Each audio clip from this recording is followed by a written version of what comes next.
1298 વાળો આંબારાંબા ગામનો શમશાનપુરની બાજુમાં તળાવ છે. 1298 સર્વે નંબર તળાવ છે. અને ત્યાં હાલમાં આજ છેલ્લા મહિનો દિવસ ત્યાં હાલે અને જે માટી કાઢવાનું જે પરમિશન આથી જિલ્લામાંથી આપવાનું હોય એમાંથી પૈસા એક આઈવાના 1200 રૂપિયા અને ટ્રેક્ટરના 250 થી 300 રૂપિયા અને 12 ગામ આ માલ મોકલવામાં આવે. સુજલામ સુફલામને નિયમ મુજબ ખેડૂતને અદગટ માટે હોય તો એ બધો માથાભારી વ્યક્તિઓ છે એ બહાર માલ મોકલે તો ખેડૂતને મોટા નુકસાન થાય. અને ઓછામાં ઓછા 8 થી 10,000 ફેરા ત્યાંથી મોરમના સોફ મોરમના કાઢેલ છે અને હાર્ડ મોરમ પણ ઉપાડેલ છે. કેટલી વાર અધિકારીને રજૂઆત કરેલ છે તો કોઈ ધ્યાન દેતા જ નથી રજૂઆતને. ત્યાં માટી કાઢવામાં એક સંજય અરભુ મોઢવાડિયા અને બીજા વ્યક્તિ તો ગામના હતા, એ તો ગામમાં જ હતા. આ એક જ વ્યક્તિ 12 ગામ મોકલવા વાળો છે, સંજય અરભુ મોઢવાડિયા. એ 12 ગામ પેશિયલનો ધંધો જ કરે છે માટી ઉપાડવાનો. એને મેં રજૂઆત કરી કે તો મેં વેચવા માટે પરમિટ લીધી, હું વેચવાનો હા, મને કોઈ રોકી શકવાનું છે જ નહીં. મેં મુકેશભાઈ ઓળેદરાને વારંવાર રજૂઆત કરેલ, અરજી કરેલ, જિલ્લા વિકાસ અધિકારીને રજૂઆત કરેલ, કલેક્ટરશ્રીને રજૂઆત કરેલ, પણ એનો કોઈ અમને ન્યાય મળેલ જ નથી.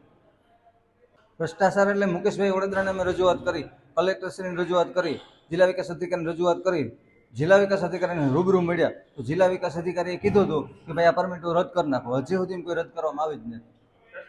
ભ્રષ્ટાચાર કરવામાં જે સંજય અરભુ મોઢવાડિયા છે એ મારી વાડીએ આવે જાનથી મારી નાખવાની ધમકી પણ આપી કે જો અરજી કરીને તો મારીને દાટી દે, લાશ પણ કોઈ ઉપાડવા નહીં આવે.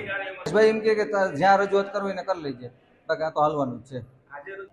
એ તો જ્યારે મીડિયાવાળા હોય કે બીજા અન્ય વ્યક્તિ ત્યારે અલગ વાત કરે અને અમે આવીએ તો પણ અલગ વાત કરે. ખેડૂતો માટે જ સુજલામ સુફલામ યોજના ખેડૂત માટે જ છે. અને જો બીજા માટે હોય તો એને ખાન ખનીજમાંથી પરમિશન લેવું પડે. તો આજે જો આ રીતના માટી વેચાતી હોય તો ખેડૂતને નુકસાન છે, ગ્રામ પંચાયતને નુકસાન છે, પછી ખાન ખનીજને નુકસાન છે. ખાન ખનીજમાં જો ખાન ખનીજ પરમિશન આપતી હોય અને એ હોય તો એકસ્ટ્રા ગામને ગ્રાન્ટ પણ મળે. તો આ તો ગામને એકસ્ટ્રા ગ્રાન્ટ ન મળે, સરકારને કંઈ ન મળે અને આ તો ઓછામાં ઓછા 5 થી 10 લાખ રૂપિયાનું આ નુકસાન જ છે ગામમાં. આ કમાઈ ગયા એમને. તો એ એટલું જ હોય તો અગાડી ગ્રાન્ટ મળે પંચાયતનો. તો આ 7 થી 7 નો નિયમ એમાં કાયદેસર પરમિટમાં લખેલો છે, છતાંય રાતના કાઢે, દિવસના રાતે 3 વાગ્યા સુધી ચાલુ હોય, 8 વાગ્યા સુધી ચાલુ હોય, 4 વાગ્યા સુધી ચાલુ હોય.